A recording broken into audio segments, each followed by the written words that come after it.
the bus is not leaving till you have had at least one drink after Steiner. But since we pay the bus, they will wait. Okay. Yes, thank you very much. I thought you would say that you mustn't leave until I had finished speaking, but you didn't have to leave until you start drinking. Well, I will talk to you about the future of healthcare in general, how I see it. And my name is Pederson. I come from the northern part of Norway. I am educated as a medical doctor.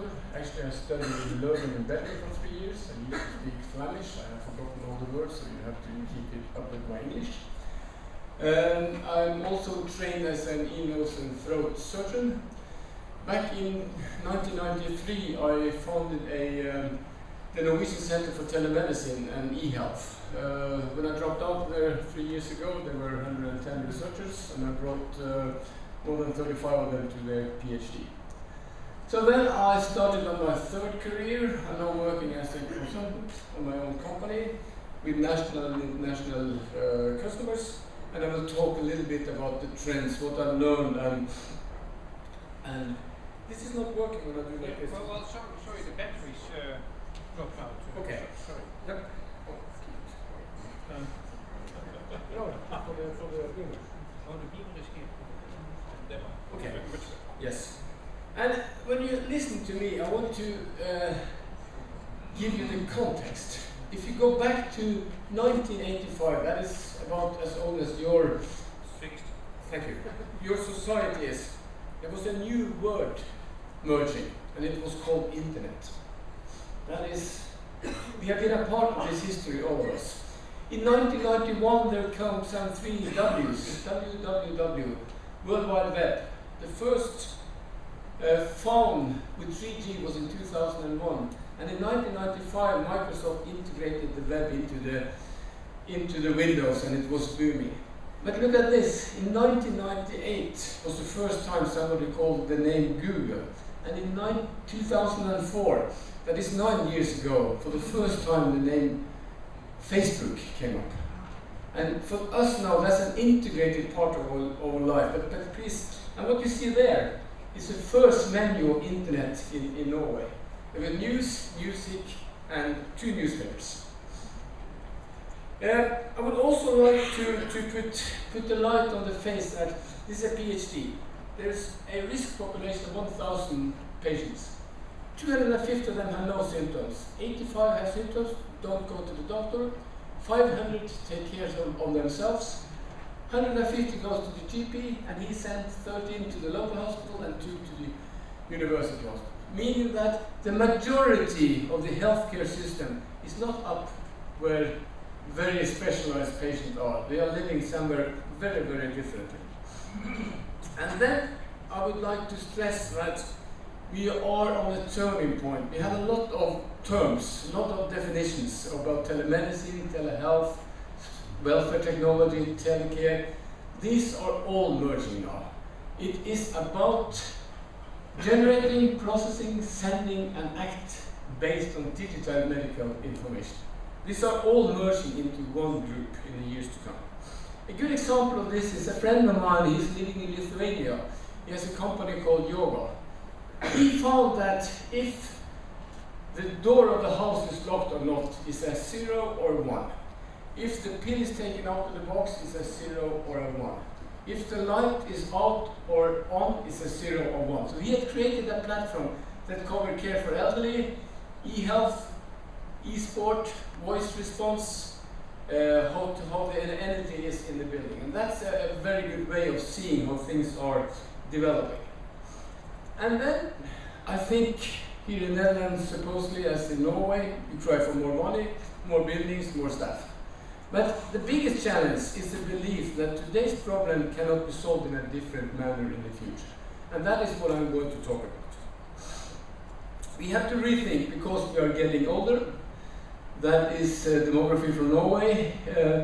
And as we're getting older, we are able to catch up with more diseases like dementia, blood pressure, stroke, heart attack, and so on and so forth. We also have in Norway, and I guess in the Netherlands as well, a challenge about the working force. In Norway today, every 6 students is going into the healthcare system. In 12 years from now, in 2025, every 4th student is going to have to go into the healthcare system if you don't change our way of working. And 10 years from then, every 3rd student is going into the healthcare system. And that is, of course, creating a non-sustainable situation. We have to rethink. We also have changing needs, and this is, I think it's a nice slide. It's taken from the mid part of Norway. It's taken about the prevalence of obesity among people in 1985. They are pretty pale. This is 1995, and this is 2005 in Norway. So we are getting fatter, getting more diabetes, more high blood pressure, and so on and so forth. And it would surprise me if the situation is pretty much different in the Netherlands. So now I'm going to talk to you about the journey I have been with for the last 20 years. This is actually the first net we put up in a small place in northern Norway, and it was a mobile net for the nurses driving around like some smart guys. Today we have this access to the net wherever we are. Absolutely wherever we are. When we started out, we had to create a video conferencing studio like that, and we had this was mid-90s. We had the enormous capacity. We had 2 megabytes to each studio. Today at home I have 25 megabytes as a customer, and it costs me next to nothing. This is Cisco's very high-end users. They're using, I think, 25 megabytes. But what is happening now is that the video conferencing equipment is built into, this is a Samsung TV. You can have ordinary video conference in your home. This is Skype, and Skype is bought by Microsoft, meaning that video conferencing is going to be available absolutely everywhere. And today there is no hindrance than using your phone as a video conferencing unit when you are a nurse going on a visitation, or you are an ordinary people coming to an accident, or you sit just at home.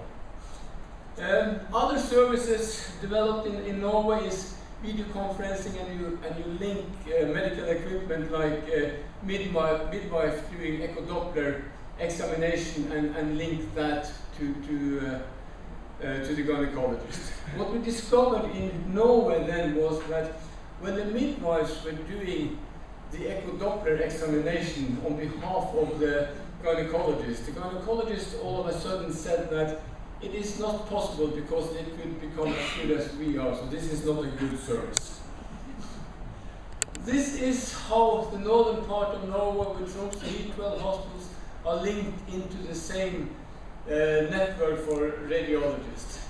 And here once again, these radiologists, they have to travel from Tromsø to 15 miles up here, and they were pretty fed up with traveling every weekend and being away for the family. And then they had this digitized, and the images were sent by the net. And the doctors were pretty happy with that, because they could stay at home until they found that the salary was cut in two because they were not on duty. So then all of a sudden, the quality of the images were not good enough. If you are very silent, what you hear now, it is an electronic stethoscope who has taken the heartbeat of a newborn baby and sent it from somewhere in the periphery to a cardiologist who can examine the sound. We also, of course, and I know the people in the kiosks in the Netherlands are the champions, but this is a patient on a nursing home having an ulcer, used to be put by ambulance down to the university hospital and meet by the dermatologist. No, this picture is 5 years old. We have a specialized digitized camera. Today, the camera of the iPhone is good enough to take these kind of pictures. And instead of sending this patient by ambulance once a week, we now take an image and send. And instead of putting the general practitioner into the loop or putting the dermatologist into the loop, we work nurses to nurses. So that it's much more cheap to be done, it's much more efficient, and the patient doesn't have to travel. Here I have a small video with a Norwegian text. I have to translate to you. This is a patient stating that she hasn't broken her leg. She has COPD. Lung disease. They used to be readmitted to the hospital pretty often. There are some Danes who has developed a video conferencing tool called the COPD suitcase that brings the doctors or the nurses home to this patient. They go home visitation. This lady, she's almost 90 years old. She said, I can't use data technology. But the nurses said that, okay, if you can boil a cup of coffee, then you can use this equipment.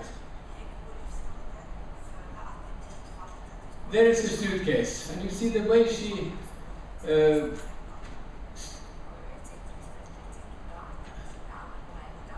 saying that she's never been using data, so this is too difficult. But the tool is built so that everybody can use it. There you have this one button, is on or off, and then you're online video conferencing, and the nurses are talking to these patients, ask them, how are you today? They ask them to do a lung function examination, and they also take pulse oximetry on this. And by this way of meeting the patient, every day at 11 o'clock, the patient have a feeling that they are looked very much better after. And more important, if you go to Denmark, these patients used to be hospitalized 28 days a year. After they brought this suitcase into the play, they are down to 4 days a year, because they're able to find the symptoms before they have to be admitted to hospital. And also this is an exited patient with obsessive compulsive disorders. There is a psychologist who go home visiting to Norwegian patients with psychiatric diseases. So it's a clear trend that the Norwegian doctors and nurses are using the technology and moving into the patient's home instead of moving the patient into the doctor's office. There is also, I see, a tendency that we are going to have new players in this market because it is a huge business opportunity. You see that the global telemedicine market had $9.8 billion US in 2010 and will move over to 23 in 2015. So if you go to the big players, the General Electric, the Philips and so on, they buy company, they merge, and they are putting themselves in new positions here. And what they also have found is the trend is not telemedicine to the hospital, but it's a telemedicine into the homes. That's also a big trend. And also they have been looking for population of diabetes. There are more than 500,000 in Sweden, and it's more than 500,000 in Denmark and Norway together. And the population with COPD is almost 1 million only in the Nordic market. So these are patients who are being attacked by industry. They want to sell them equipment and they want also to sell them services. If you go to England, by the way, they have become 2 new players, 2 new healthcare providers. And one is owned by Bradstone, it's Virgin Air. They have created Virgin Health. The other players who has come into there, that is British Telecom. It has become British Telecom Health. So that these 2 global companies, they have bought a hospital, they have bought doctors, and then they go for a tender to meet the needs in Great Britain. What we also see now, we are starting to use a lot of this sensor equipment. This is the motivated healthy. Those who are healthy want to become much more healthy. On the other end of the line is the chronically ill people, people with hypertension, diabetes. They can be monitored on distance.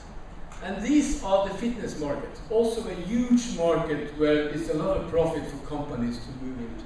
But in between here is what the IBM called the information seekers. There is smokers, adults with overweight, pregnant women, people with hypertension, and so on and so forth.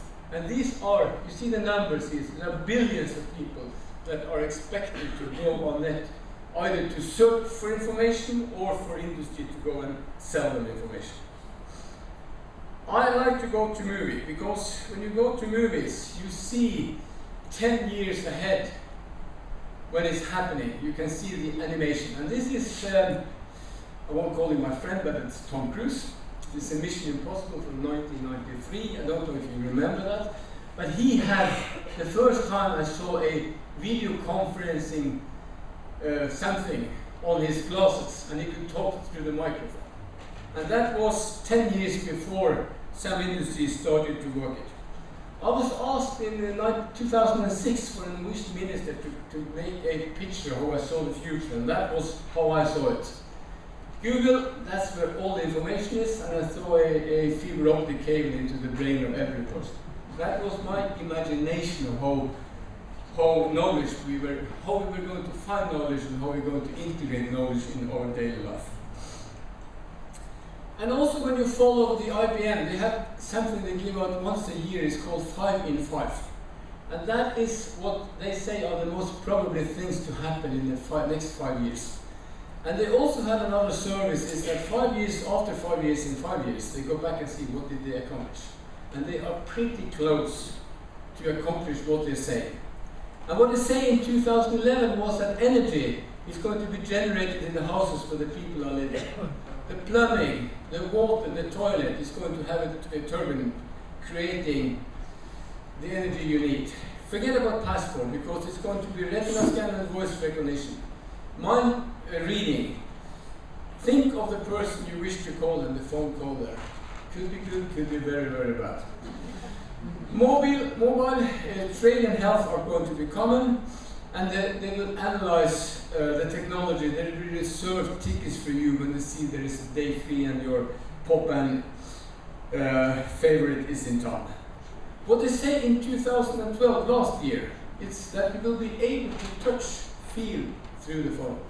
In 5 years from now, that you're going to have a patient at home and you can use the phone and touch and have the feeling of the resistance of your touch.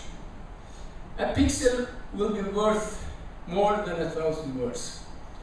You can recognize things just by seeing pictures.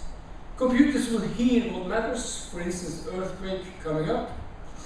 Digital taste buds will help you eat smarter, and computers will recognize odor. That is what they say is going to happen in 4 years from now, and I believe that. So I also see a much more online care movement development. And the last thing you said about the web you are developing is one very, very beautiful example of that. I also see new players into the market. This is from Las Vegas exhibition in February this year. They have created a kiosk where you go into the supermarket, you buy your potatoes, your dinner, your beer and whatever, and then you go into there and you have your blood pressure, you have your retina scan and whatsoever. And this has been tried by Cisco in Scotland for a couple of years. I'm not quite sure how successful they are. This company says that they're going to put out 1,000 of these units in the US this year. In Norway, the pharmacists, they have started a service where they take images of your skin, asking if you have a malignant melanoma. What happened last year was that when this service came up, the Norwegian Medical Association said that this is very, very bad, but this is only doctor work. But what happened was that in Norway, 16 new cases of malignant melanoma was captures at the pharmacy. And they are constantly looking for new services. They are not selling so much medicine. They have these other products, this for beautiful skin and things like that, and they're going to move into other areas, I'm quite sure. What I also see is what they are using the iPhone for. And when you have iPhone today, you're going to have this on Nokia and Samsung and all that in the years to come. And this is the iPhone turned or the iPad into an ECG. You can take that at home, you can have data transmitted to the medical doctor, you can have data transmitted into maybe your web. You can have, patient can take it in different times when it feels that something is abnormal. So the American Heart Association said that this can also diagnose cardiac arrhythmia that hasn't been, you haven't been able to see otherwise. This is how you can add a blood pressure into your mobile phone.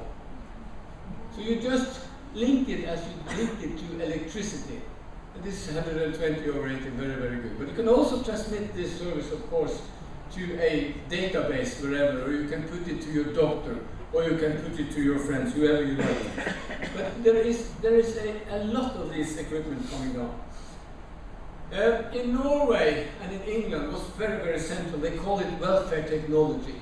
There is a box in the house today, and into that box you put a sensor showing that if the person are lying in the bed, if the pill is taken out of the box, if there is a smoke alarm, and linked to that, in Denmark and in Norway, probably here as well, you have this thing you put on your chest, and you can measure the heart rhythm, and you can send that through that box. That box, of course, in a year or 2 or 3 will be replaced by the mobile phone, so you don't need to have somebody to come home to you and link you. This is also what you see here. This is a dermatoscope. That is a image for dermatological diseases, and it's linked directly to the mobile phone. This is the same device, but now it is much more smaller, and it is in my area. You just put it into your ear, you snap a photo, and you send it to the doctor. Looks like this when the doctor receives it. And as an ear, nose, and throat doctor was it, this is pretty normal. You don't have to go to the doctor. And it's an overwhelming, almost avalanche of these kind of equipment that is floating to us nowadays. Another thing that I see that I find extremely exciting, this is image recognition software. Because Google has developed something when you walk on the street and you say you see a very, very famous person or something you think you know, you just take an image, send it to Google, and it comes back with the name of the person. Of course, this from children, dermatological patients, will be integrated into that, and you have the answer back by the phone. You take the image and you have a calculation of this. How many of you know the SASAM? Raise your hand. Yes, some of you. Okay, that's an app. If you download it for free, you hear some music on the radio, you put the SASAM up, you push the button, process, and then it comes down and it's allow you with the beats. Of course, this is going to be linked to different sounds from the body. From the lung sounds, from the heart sounds, whatever it is. And once again, you're going to have somebody in the net, somebody in the sky telling you what the sound is. And then you have something even more exciting, and that is Watson. The Watson computer was originally given a lot of information and was participating in a competition with the 3 global champions of Jeopardy, of common knowledge. What they are doing now with Watson is that they are feeding medical information into that. And then I think, 5 years from now, you take 5 medical doctors championship and you let them compete with Watson. I won't say who will win, but you also have a lot of these self-diagnostic tools where you can put in your symptoms, and you have decision support system helping you, guide you through the list. And what I also see now is that when you have all these mobile self-diagnostic tools, and still remember Watson. And you have this Twitter, you have this Facebook, and you have all these things. I see a new trend. And that is when I own my own data, I will share this data on the social media because when I'm sick, I'm not. If you go to the government in Norway, when the government owns the data, number one is sensitive information must not go astray. That is, of course, you have to take care, you have a responsibility. But when the patient owns the data himself, they want to get rid of their disease. They want to get well. And they share, I think, they will share a lot of their information with friends. You will share it within your net. But those who are not satisfied with your net, they will share it on Twitter, wherever. I'm convinced of that. So I also see new roles, healthcare workers. They will be more counselor and coaches. And patients, they will have decision support system in real time for all patients. And they will massively advise us and the guidance towards what's in the relevant chance. We're going to be put under enormous pressure on this. This is the last version of the Samsung Galaxy. And you can scroll, this is Norwegian, but you can scroll on the phone just moving your eyes. You're very close to what IBM said in 5 and 5. And what more, this is going to be a health telephone. They convert it into calories. They check when you are sleeping, when you are in REM sleep or not. And if you are in REM sleep, they put the alarm bell 5 minutes back in time so you're not should be disturbed when it's bad for you to be disturbed. And in MIT, they are working on all this information and see if they can predict when you're going to be ill. And if you go back, if you remember what I told the Norwegian minister about this link to the brain, this is already released. And this is a Google Glass. And it's going to be commercially available by the end of this year. And what happened then here is that you have these glasses on you, and you can talk to the glass. And the glass guides you through Google wherever you are. I'm a patient, I have this sort of symptoms, and you don't have to write even on Google, you talk to Google. And then you have this is a video screen directly into your eyes. So that is a patient walking around. By the end of this year, he don't have my fiber optic into the brain, but he had the Google glasses. And you can just blink on the eyes and you have the information there. And that's really 15 years back in time, when my son said to me, why do I have to know 2 times 2 is 4, 4 times 4 is 16, when I have the calculator? And how will this influence the educational system when you have every information, not by the tip of your finger, but you talk to the net and you have the answers back? And then back to you again, you said you should have the information with a good quality. That is going to be an issue here, but and also seeing new ways of organizing the healthcare system. This is 4 hospitals in the United States that have linked their emergency department during nighttime into one center. They have all the patient information here. They have one anesthesiologist doctor, and he's linked back to the hospital by via video conference. I see more and more hospitals that are starting to use their scarcity resources in that way. If you go to Mayo Clinic, they meet every morning at 9 o'clock and have a common morning meeting, a common morning session where they discuss images from that hospital, they discuss their routines and how to treat the special treatment so that they can have the same very good profile on their medical education. If you go to Norway, Center of Endocrinology who are taking care of patients with obesity, they now link general practitioners around the hospital once a week to discuss the referrals of last week. And in that way, their aim is to reduce the numbers of referrals of obesity patients into the hospital by 75%. And that could be a link to you who said, how could your net be measured? And this is a project going on, and they want to reduce the referrals rate with 75%. Back to business again. This is a company called Telemedicine Clinic. There's some Swedes. They are now offering worldwide X-ray services and pathology services to hospitals, so that you don't have to hire doctors yourself, you can just buy the service on the net. I also see that some of the big hospitals, this is in Baltimore, they have created the hospital care, it's called a hospital at home. The hospital has created a home-based department, and they're using all these tools to go into the patient's home. If you go to England, where's England? England is there, it's NHS. They take care of 60 million, have taken 6 million phone calls a year. And half of these phone calls are taken care of through the phone. They don't have to go to the hospital. And they are using decision support systems. And then to sum up about knowledge.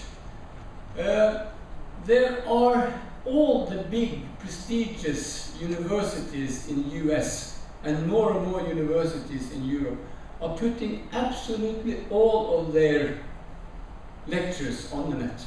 So you can be in Netherlands and study medicine at Harvard School. You can be wherever you like. And what's happening here is that there are 62 elite universities. They have more than 3 million students in 220 countries. And then the professors have started to ask the question, why should I repeat my lectures over and over and over again when the student can take it down from the net? And who is going to be the most popular professor in the end? Once again, we are going to be challenged in the way we are doing our work. So I've used my 30 minutes, and in an attempt to a summary, I see that e-health technologies is central on the political agenda. I see that there will be a lot of fresh funds to the innovative in the European system, in the national systems.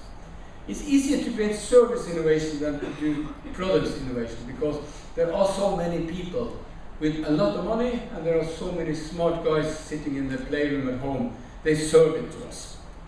It's easier to create, and the technology, as you see, is evolving super fast. Super fast. It's almost impossible to follow what's happening. I see new roles for patients and the healthcare providers, new roles for teachers, and I think ordinary people and NGOs will be the drivers for these changes. And it's easier to success in alliances than alone. That is what I have learned so far.